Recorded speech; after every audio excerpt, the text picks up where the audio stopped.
Алабука районунун Көксерек айылында бүгүн бурчак аралашкан өтө катуу жам болуп сел жүрдү. Селдин кесепетинен 2 машина агып кетти. Өзгөчө кырдаалдар министрлиги Алабукадагы сел боюнча билдирүү таратты. Жалалабадда сел жүрүп, унааны агызып кеткен. Жат районундагы Актайлак айылын сел каптады. Бул тууралуу Өзгөчө кырдаалдар министрлигинин басма сөз кызматы билдирди. Маалыматка караганда 14 апрель күнү Алабука районунун Ынтымак айыл аймагынын Актайлак айылында болжол менен саат 15:30 чамасында сел жүргөн. Маалым болгондой, жаап өткөн мөндүр аралаш жамгырдан улам коктук колоттордон сел суулар түшүп, бир турак үйдүн коросун сел суулары каптап кеткен. Ошондой эле Маматов Туруска таандык ВАЗ-2107 автоунаасын сел суулары агызып, көпүрөнүн жогору тарабына токтоп калган. Аталган аймакка райондук өзгөчө кырдаалдар бөлүмүнөн ыкчам топ жана райондук жарандык коргонуу кызматтары тартылып, тактоо жумуштары жүрүүдө. Кошумча маалымат берилет. Алабука районунун Көксерек айылында бүгүн бурчак аралашкан өтө катуу жам болуп сел жүрдү. Селдин кесепетинен 2 машина агып кетти. Бир машина, кызыл машина, акка машина келип бул жерге туруптур. Машинанын состояниясы өтө деле жаман эмес. Кичине кузов иштери бар экен. Өтө жакшы, идеал. Алам дегендер болсо личкага кайрылсаңыздар болот. Өтө эле удар жеген деп айткым келет эле, бирок тилекке каршы андай эмес. Өтө состояниясы жаман. Аллах Таала бул машинанын ээсине сабыр берсин.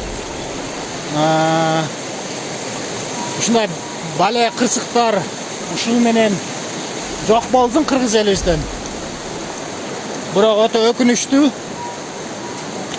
өтө жаман акыбалга түшкөн.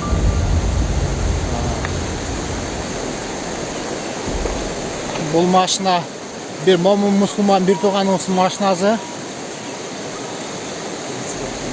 Өтө аянычтуу.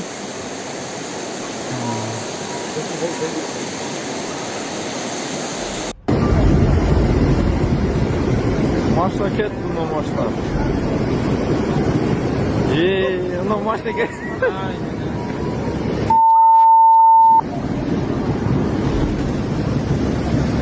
Ona машина кетти.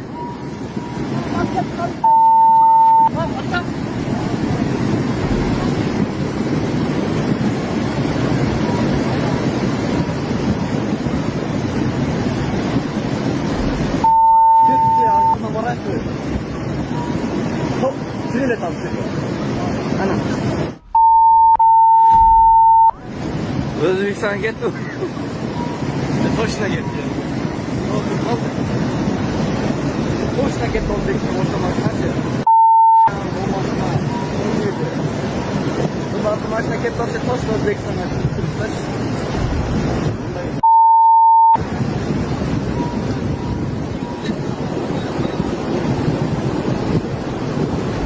Onu boshqa tushgan. Seldi bor. Yo'q, bo'lmaslar.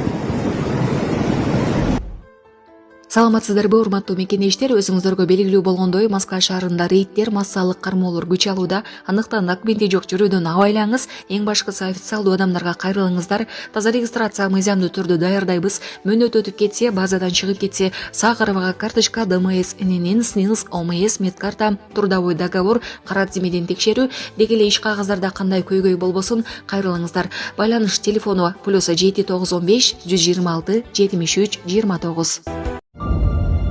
Италиянын абактарында 10 кыргызстандык бар. Башкы прокуратура Италиянын абактарында 10 кыргызстандык жазасын өдөп жатат деп билдирди башкы прокурордун орун басары Үмүткан Коңкубаева бүгүн 14 апрелде Жогорку Кеңештин эл аралык иштер, коргоо, коопсуздук жана миграция боюнча комитетинин жыйынында. Комитет макулдашууга киргизилген 2024-жылдын 3-октябрында Рим шаарында кол коюлган Кыргыз Республикасы менен Италия Республикасынын ортосундагы соттолгон адамдарды өткөрүп берүү жөнүндө келишимди ратификациялоо тууралуу мыйзам долбоорун карады.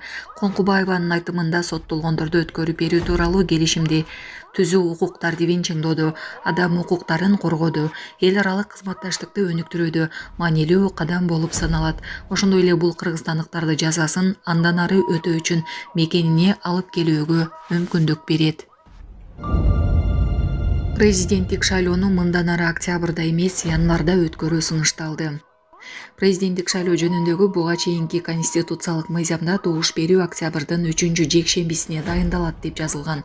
Администрация датаны жылдырууга 2021 жылдын 10 январында өткөн мөөнөтүнөн мурда шайлоо себеп болгонун түшүндүрдү. Бишкекте Кесарова жолу менен көз жарган келин ичинде колкаптын бөлүгү калып калганын айтып чыкты. Буга чейин Бишкектеги төрөтканалардын биринде Кесарова жолу менен көз жарган келиндин кайрылуусу жарыяланган. Анда келин 24 январда кош бойлуулугунун 39 жумасында пландык Кесаровага барганын, операция эртеси күнү 25 январда болгонун, орун жоктугуна байланыштуу коридорго жаткырып койгонун айткан. Мен үшүп кеткенимди айтып, эртең мененкиге чейин коридордо жаттым. Дене табым көтөрүлгөндөн улам 3 февралга чейин төрөтканада жаттым. Кийин ичимде резина мээлейдин калдыгы калып калганын билдим. Төрөтканадан чыккандан 2 жума өтсө дагы кесилген жер айыкпай жатты. Дене табым көтөрүлүп, башым айлана баштады. 10 мартта башка дарыгерге кайрылып операция жасатып, болжол менен 13 сантиметр резина колкаптын калдыгын алдырдым деген ал. Бул боюнча Ленин Риптен маалымат беришип, келиндин бул окуя боюнча арыз жазганын билдиришти. Арыз ээсинин айтымында хирургиялык жараатта медициналык колкаптын бир бөлүгү калган. Ал ириңдеп жарааттын узак айыгышына алып келген. Мындан тышкары дарыгер бейт аттуу төрөт үйүнүн коридоруна таңга чейин дарыгерлердин көзөмөлүсүз калтырып, шалакылык кылган деп айтылат маалыматта. Аталган факты каттоого алынып, төрөт үйүнүн кызматкерлери суралган. Учурда төрөт боюнча медициналык документтери суралып, анын негизинде жазык процесстик кодекстин талаптарына ылайык процессуалдык чечим чыгаруу үчүн комиссиялык соттук медициналык экспертиза дайындалган. Кыргызстандыктар Туркияга көбүрөөк бара башташты. 2024 жылдын жыйынтыгында Туркияга барган кыргызстандыктардын саны 8,14%га көбөйдү. Бул тууралуу Туркиянын улуттук статистика институтунун маалыматында айтылат. Бир жыл ичинде 184,174 кыргызстандык Туркияга сапар алган. Бул 2023 жылга салыштырмалуу 14 миңге көп. Бул көрсөткүч 2000 жылдан бери катталган эң жогорку сан болуп эсептелет. Беле кетсек, учурда Кыргызстан менен Туркия жарандарынын ички паспорт менен каттоосуз бири-биринин өлкөсүнө кирүүсү боюнча мүмкүнчүлүктөрдү карап жатышат. Ысык көлгө унаасы менен кирген жигитке 15 000 сом айып салынды. Жогорудагы видеодо көрсөтүлгөн Subaru Forester үлгүсүндөгү автоунаа көл жээкке жыгып, авто ийин баштык кылгандыгы жергиликтүү тургундар тарабынан видео тасмага түшүрүлүп, интернет булактарында тараган. Ысык көл райондук жол кыймылынын коопсуздугун көзөмөлдөө бөлүмчөсүнүн кызматкерлери тарабынан бул автоунааны табуу боюнча иш-чаралар жүргүзүлүп, натыйжада Subaru Forester үлгүсүндөгү автоунаа табылып, анын айдоочусу Ысык көл районунун 2002 жылы туулган бала экендиги аныкталып, анын кыймыл аракетине укук бузуулар жөнүндө кодекстин 189 беренесинин негизинде протокол түзүлүп, 15 000 сом өлчөмүндө айып пул салынып, автоунаасы айып короого токтотулду. Ассаламу алейкум, урматтуу кыргыз элим, Кубанычбек кызы кымбат. Уулум Мухаммад ошо жол кырсыгына кабылып, башынан удар алган. Азыркы учурда жардамга муктаж, балам отура албайт, баса албайт. Баламдын операциясына жардам кылып кетиңиздер, сиздерден сураныч. Баланын бир жери ооруса, эненин жүрөгү ооруйт экен, сиздерден сурадарым. Баламдын басып кетүүсүнө себепкер болуңуздар. Көптү көрсө көл болот дейт. Мен да балам көптүн катарында басып, ойноп, күлүп жүрүшүн каалайм. Бул теңдүүлөр чуркап жүрөт азыр. Жардамыңыздарды аябаңыздар. Сиздердин берген жардамыңыздарды алып жатабыз. Рахмат чоң. Бизге азыркы учурда $5,000 каражаты керектөлүүдө, $13,000 чогулду. Жардамыңыздарга чоң рахмат, Аллах таалам ыраазы болсун. Экөөбүздүн номерлер М-банк кымбатка деп чыгат 3197. Ошол эле номерде деньги бар. Баланс кылып салам дегендерге. Россия өлкөсүнөн котором дегендерге Сбербанк бар. 0600 Самаган деп чыгат. Өзүмдүн иним азыркы учурда Россия өлкөсүндө иштеп жүрөт. Берген жардамыңыздарга чоң рахмат, Аллах таалам ыраазы болсун.